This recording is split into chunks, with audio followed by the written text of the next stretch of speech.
So Gus, we're here for 2 weeks. Yep. We've got good swell. Yes, Just think about tea tree and how do you see yourself surfing it? I like to see myself surfing it smooth.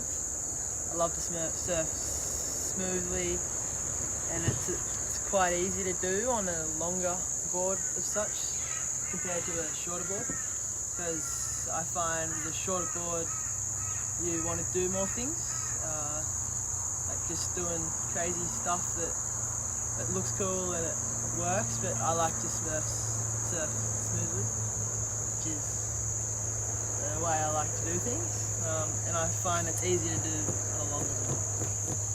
So I think what we're going to try is the goal maybe for the week is going to be the carving roundhouse cutback smooth. Yeah. And it's something that it's been sort of the holy grail of finless surfing for a long time. And of course Ross did it at that one time. Yeah. Just wrecked us. Show that because it's possible. hard rail turn out on the shoulder, Yeah. coming around and then doing the spin, so it's like the ultimate of both worlds. Yeah, exactly. But he was on a 6.6, that one. Yeah. And that was a lie. That was in Alaia. Yeah. So he showed us, and he showed us that it's possible to do that. I reckon it possibly could even be easier to do it on one of these, in a way. So with what Simon is saying is really a super flexible tail to do that tight turn, tight radius. Yeah. And let's, we'll probably break the tail off a couple of times, Yeah. but let's try to make that super flexy tail. Kind of like Simon says, he likes the tail to feel like a beaver tail in the water, where it's just kind of like that. It kind of kicks you out and gives you speed as such, Yeah, in a way. That could be really cool. Exciting. that's exciting. You could do that. Okay, step one, let's do it.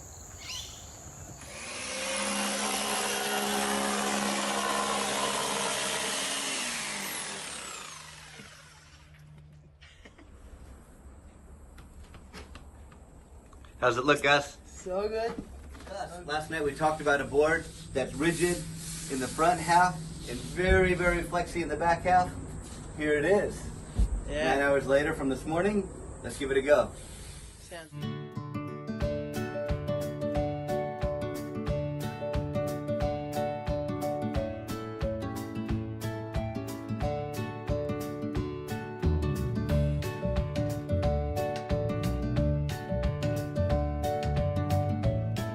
Yeah, Gus, how did it go? Sick. It's the best one yet.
The Slim Slow Slider, aka Simon Pettiford, surfing mostly in Vanuatu. Simon, what's your finless experience? Well, I started off on a kind of a light one of yours, Tom, and it didn't have too much flex. A little bit like the albacore. That kind of blew my mind. I sort of I wore that one down quite a bit, and it started to flex, which I kind of got used to, and I moved on to this thing, which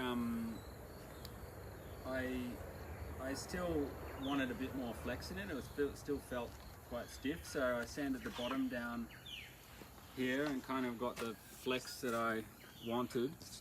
I love the flex in the tail. It sort of flicks you around a bit. I love the bend and the release kind of thing that gives you a bit of propulsion. Yeah, so, and this one got a bit heavy. Still riding it. Still think like heavy boards are great with the inertia and stuff that once you get going. Yeah, and then I moved on to a lighter board, but still lighter with all the flex in it. And this board's been going really well. Anything from 2 to 6 foot. Yeah, it's all about the flex to me. That's kind of where I'm at. So Simon gave us the most incredible insight to this finless surfing and his style, because he kept sanding the board back until he got the flex that he wanted. And so here, you know, it's just fantastic. So there's 2 layers of Polonia there and 3 through the middle, giving us something that a place that we would not have gone otherwise. But it reminds me of sanding your boards back until they work best, and that's what we did with the Alaias. We would start with a 9/6 slab of wood, a Waikiki plank basically, and wind up with a 4/6 little tiny belly board Alaia, and we'd shave the board all the way down, and we did that quite a few times to try to find that happy place. And Simon's doing it again. He's at the tradition of taking a board and finding to where you like it, and then sometimes you sand too far and you break it, and then you start over again. Yeah. So super stoked that we've actually been able to copy that flex with the new board. Yeah. Very happy with this.